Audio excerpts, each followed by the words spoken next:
सभी मानव के अंतःकरण में देवी व आसुरी शक्तियाँ अनादि काल से है।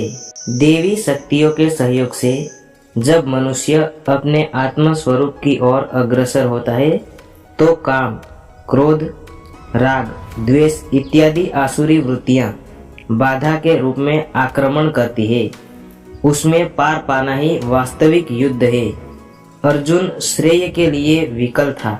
वह युद्ध तो करना चाहता था, परंतु उसके लिए उसे अपने कुल के लोगों पर बाण कैसे चलाए, इस विचार से संशय में था। इसीलिए भगवान को गीता समझानी पड़ी।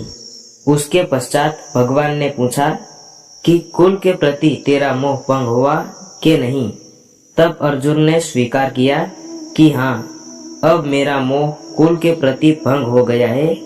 अब मैं वैसा ही करूँगा जैसा कि भगवान ने उपदेश दिया है। हे अर्जुन, मैं भूत, वर्तमान और भविष्य के सभी प्राणियों को जानता हूँ, किंतु वास्तविकता में मुझे कोई नहीं जानता। भगवान सिर्फ वहाँ नहीं है जहाँ हम पूजते हैं, भगवान तो वहाँ भी है जहाँ सब पाप करते हैं। तुम क्यों व्यर्थ में चिंता करते हो?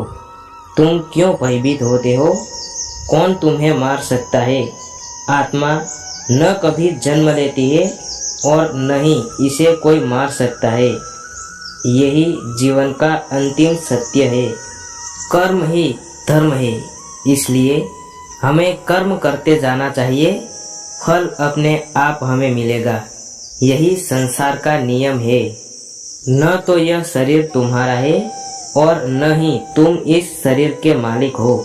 यह शरीर पंच तत्वों से बना है, आग, जल, वायु, पृथ्वी और आकाश। और एक दिन यह शरीर इन्हीं पंच तत्वों में विलीन हो जाएगा।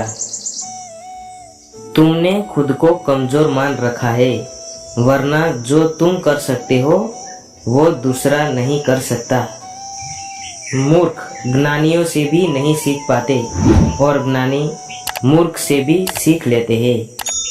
मित्रता आवश्यक है, संबंध भी आवश्यक है, परंतु जीवन की हर कठिन परिस्थिति यह दर्शाती है कि अकेले रहने की कला आना भी परम आवश्यक है। परिवर्तन ही प्रकृति का नियम है।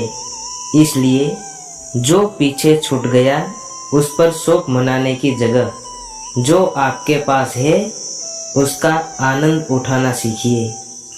जीवन की समानता को पहचाने और अपनाए, अर्थात बिना दुख के सुख का मूल्य नहीं समझ सकते। जिसने केवल सुख भोगा हो उसके लिए दुख पहाड़ के समान है।